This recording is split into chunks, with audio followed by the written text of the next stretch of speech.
तो जनाब हम वापस आते हैं गुलशेर भट्ट साहब, रक्षंदा बतूल। तो भट्ट साहब आपका एक काम ऐसा है जो ओरिजिनल आपका ही है, बाकी तहकीक है, तरतीब है, ये पूरी लाइब्रेरी है। तो गौतम को निर्वाण मिला था, तो इसके बारे में कुछ बताइए।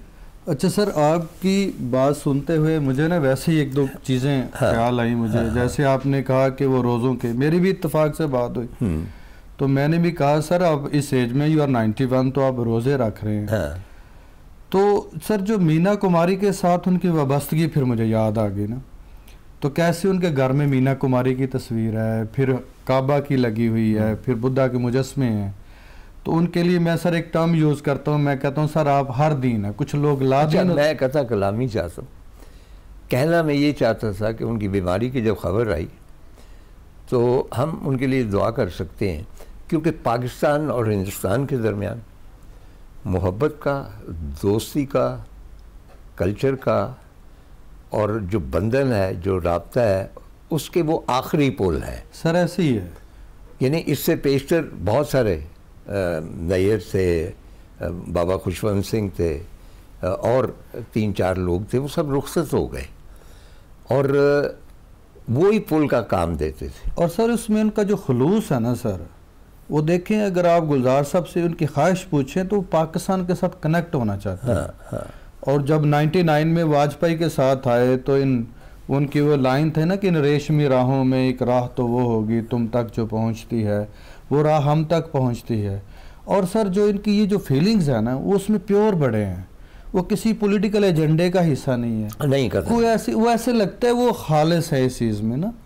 तो फिर जैसे जो आपने वो बात की, वो इंस्पिरेशन इनको मिली थी, जैसे बच्चों को वो मुझे लगता है if I am not wrong, वो जब वो कोशिश बना रहे थे ना, तो इदारे का नाम अरूशी है। बिल्कुल एग्जैक्टली, अब मुझे याद आ गया कि उन्होंने कहा कि अरूशी है इदारे का नाम जो है, तो वो परमानेंट, और इसको वो नुमाया नहीं करते। बच्चों के हवाले से उनका जो बड़ा काम है, इवन आप उन्होंने जो अपनी बेटी मेघना गुलजार के लिए जो लिखा है, अगर आप सर उसको देखें तो एक ऐसी बड़ी पर्सनैलिटी सामने आती है कि वो बड़ा खूबसूरत उनका काम है। अच्छा, ये जो गौतम की तरफ आप चले गए। अच्छा, और गौतम सर गुलजार साहब की तरफ से ही गौतम की तरफ आते हैं। गुलजार साहब से अगर आप निस्बत जोड़ें तो वो 3-4 चीज़ें बड़ी इंपॉर्टेंट हैं। दीना, हिजरत, गौतम, मीना कुमारी अच्छा। और राखी।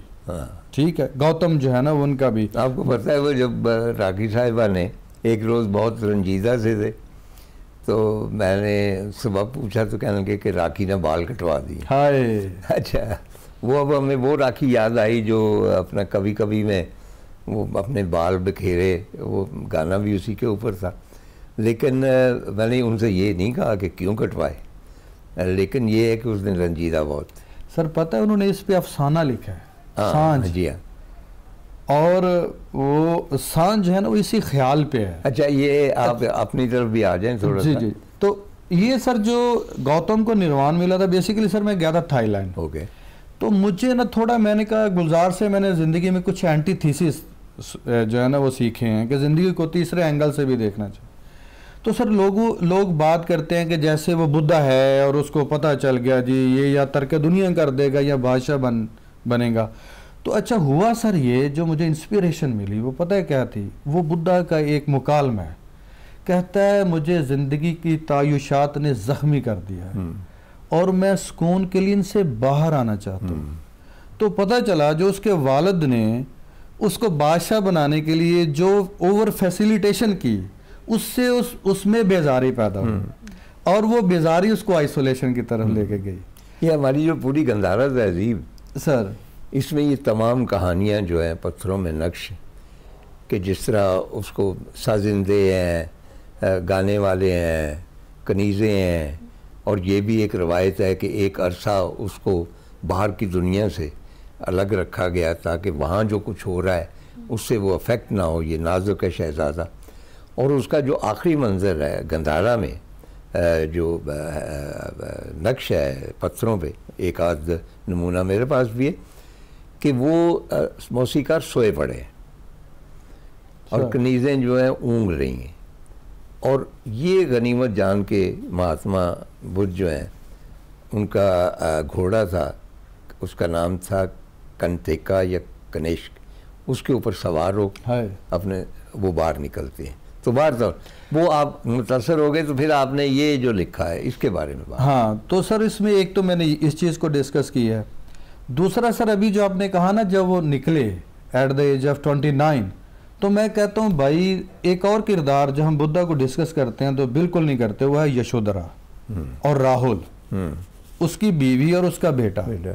भाई आप एक हाथ ज़हनी कैफियत में कहीं चले गए, तो मुझे ये बताएं उस यशोधरा का, उस राहुल का क्या कसूर है जो आपकी कैफियत में नहीं है? अच्छा, नहीं, हम इस पोजीशन में ये नहीं है कि ये डिस्कस कर सकें, हम सिर्फ आपकी किताब को डिस्कस करें। जी जी सर, ये किताब में मैंने डिस्कस किया है इसको। अच्छा, ये पहलू मैंने डिस्कस किया है, यानी यशोधरा का और उसका जो है ना, और फिर सर इसका एक तीसरा एंगल भी है, वो ये है कि अगर आप मॉडर्न जो हमारा बुद्धिज़्म है उसमें जो वेरिएशंस आई हैं वो बड़ी अजीब हैं। मसलन बुद्ध का जो एक्सपीरियंस हुआ था, वो उसने आइसोलेशन की तरफ गया एट द एज ऑफ 29, 35 साल की उम्र में वो निर्वाण पा गए। अब जब वो आइसोलेशन में गए हैं, वो ज़िंदगी को एक्सपीरियंस कर चुके हैं, सारी लग्जरीज को एंजॉय कर सके हैं। अब होता क्या है कि फिर मैंने थोड़ा सा उस कल्चर को डिस्कस किया है कि भाई आप उस छोटे बच्चे को जो है वो जब वो मंक बनाने चले जाते हैं, उसके और बुद्धा के तो एक्सपीरियंस मैच नहीं करते आपस में। उसने तो ज़िंदगी को उस तरह देखा ही नहीं है।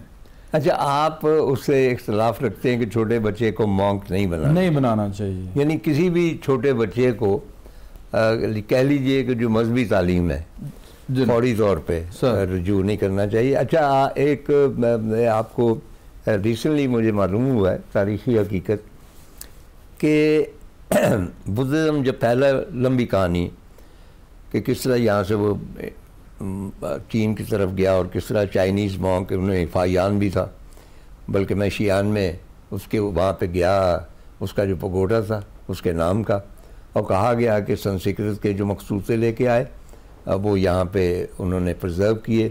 इसी तरह एक और चाइनीज़ मॉन्क उनके बाद आए, उन्होंने भी ये सारा मवाद इकट्ठा किया और बेसिकली वो सबब बने कि चाइना में बुद्धिज़्म को फ़रोग हुआ। लेकिन जो इंटरेस्टिंग ये किताबें दो आई हैं, एक गोल्ड रोड जो डलरम्पल की हिंदुस्तान के बारे में, और एक है सिल्क रोड, ये बहुत डिस्कस हो रही। तो उनमें मुझे एक फैक्ट का पता चला जो मैं नहीं जानता था, हमें सबका थोड़ा पता है, कोई ऐसे ही सरसरी हमारी होती है इंफॉर्मेशन, कि बुद्धिज़्म जब गया है उधर चाइना की तरफ, तो सबसे पहले जो ऊपर टर्क कबीला था ना, उन्होंने इसको अडॉप्ट किया। द तुर्क बिकेम बुद्धिस्ट। अच्छा, उसके बाद तुर्क बिकेम ज्यूज, ये अलग कहानी है, वो मैं बाद में बता सकता हूँ।